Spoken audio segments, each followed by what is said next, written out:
Reporting live from the Palace Theater in Myrtle Beach, News Channel 15's Jim Heath. Good evening. 30 minutes from now, perhaps the most important event for the Democratic candidates running for President of the United States. And they find themselves here in Myrtle Beach, behind me in the Palace Theater, for a showdown that could ultimately determine whether it will be Barack Obama or Hillary Clinton as the nominee for the Democratic Party.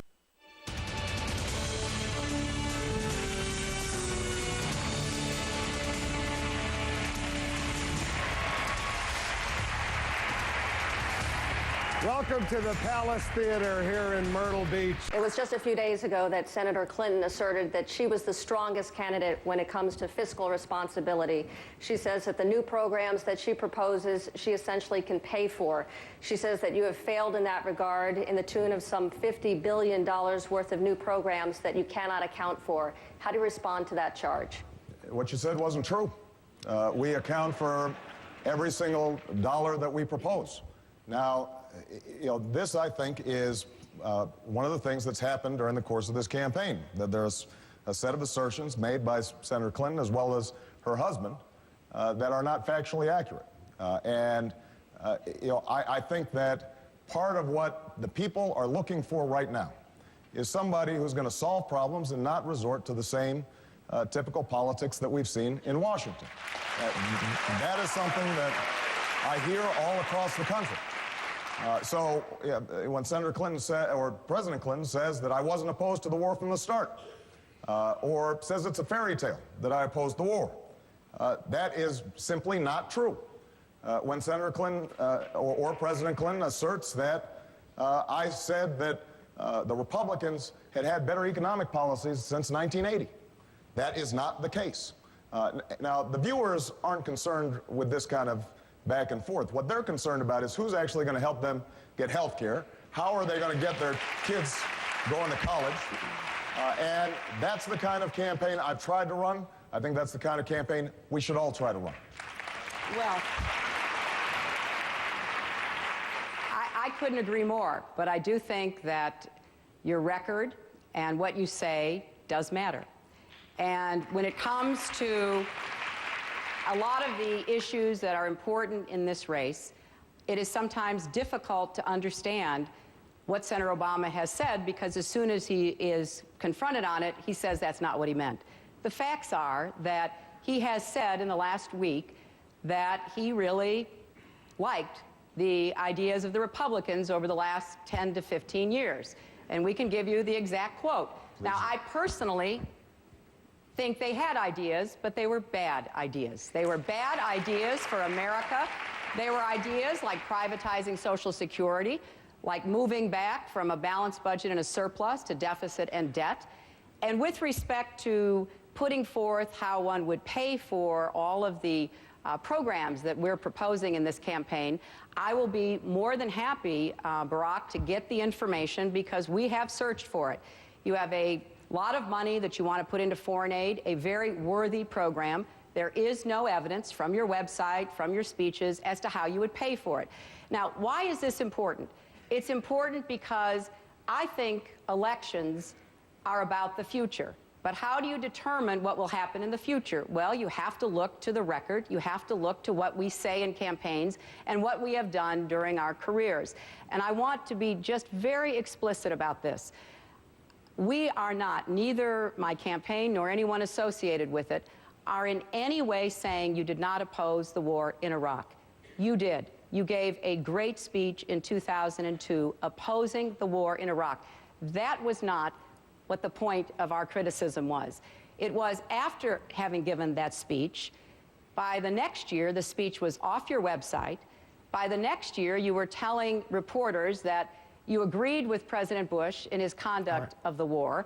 And by the next year, when you were in the Senate, you were voting to fund the war time after time after time. So it was more about the distinction between words and action. And I think that is a fair assessment for voters to make. Senator, we're a little off topic. I have to let Senator Obama respond. Then Senator Edwards is going to come in as well. Off topic, but go ahead and respond, and then I want to get back to this issue that we're talking about, fiscal responsibility. But go ahead. Let's talk about it. Hillary, I will be happy to provide you with the information about all the spending that we do. Now, let's talk about Ronald Reagan. What you just repeated here today is patent. Wait, no, Hillary, you just spoke. I did not say anything about Ronald Reagan. You said two things. You talked about admiring Ronald Reagan, and you talked about the ideas of the Republicans. I didn't talk about Ronald Reagan. We just had the tape. You just said that I complimented the Republican ideas. That is not true. What I said, and I will provide you with the quote. What I said is that Ronald Reagan was a transformative political figure because he was able to get Democrats to vote against their economic interests, to form a majority, to push through their agenda, an agenda that I objected to, because while I was working on those streets, watching those folks see their jobs shipped overseas, you were a corporate lawyer sitting on the board of Walmart. I was fighting these fights. So, but I want to be clear. So I want to be clear. What I said had nothing to do with their policies. I spent a lifetime fighting against Ronald Reagan's policies. But what I did say is that we have to be thinking in the same transformative way about our Democratic agenda. We've got to appeal to independents and Republicans in order to build a working majority to move an agenda forward. That is what I said. Now, you can dispute that, but let me finish. Hillary, you went on for 2 minutes. Let me finish. The irony of this is that you provided much more fulsome praise of Ronald Reagan in a book by Tom Brokaw that's being published right now, as did Bill Clinton in the past. So these are the kinds of political games that we are accustomed to. I'm sorry. Well, wait a minute. Just a minute now. Senator Edwards, let them wrap up and then I'm going to come to you. I just want to clarify. I want to clarify the record. Wait a minute. Wait a second, Senator Edwards, hold on. There has been a specific charge leveled against Hillary Clinton, so she can respond, then I'll bring in Senator Edwards. I just want to be sure. What you said about Iran, We got a long time to go. You'll have a good opportunity. We're just getting warmed up. Now, I just want to be clear about this. In an editorial board with the Reno newspaper, you said two different things because I have read the transcript. You talked about Ronald Reagan being a transformative political leader. I did not mention his name. Your husband did. Well, I'm here. He's not. Okay, well, I can't tell who I'm running against sometimes.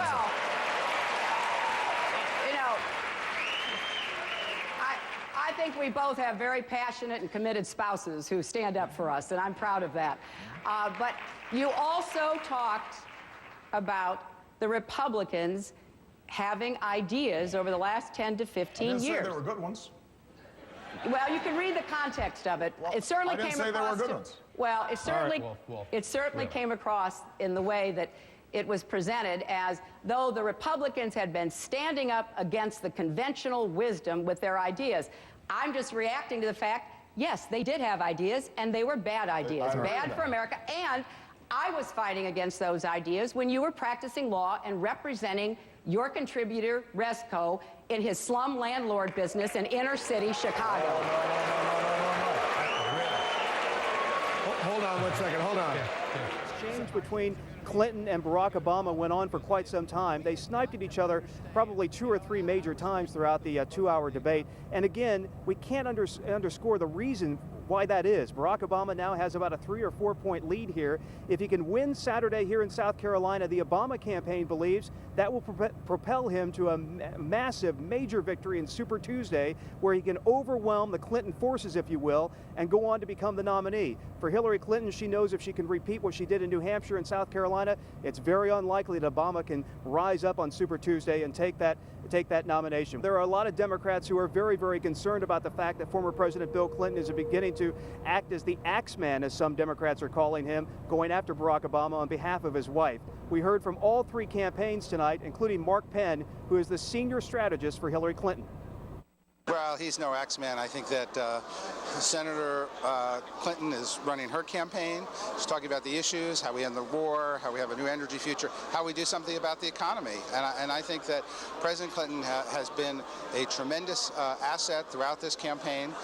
He raised the issue of Senator Obama's votes on the war and his actual record on the war. And as Senator Obama said himself, records are fair game in a campaign. What do you think? It was out of the mix. They were fighting over which one was a slumlord or which one was a Walmart board member, while he was fighting for the middle class and for the voiceless and to end poverty in the country and fighting for working people. I think that made clear in this debate. He really took it to him, I thought. Well, I believe that the candidates need to pull their own weight.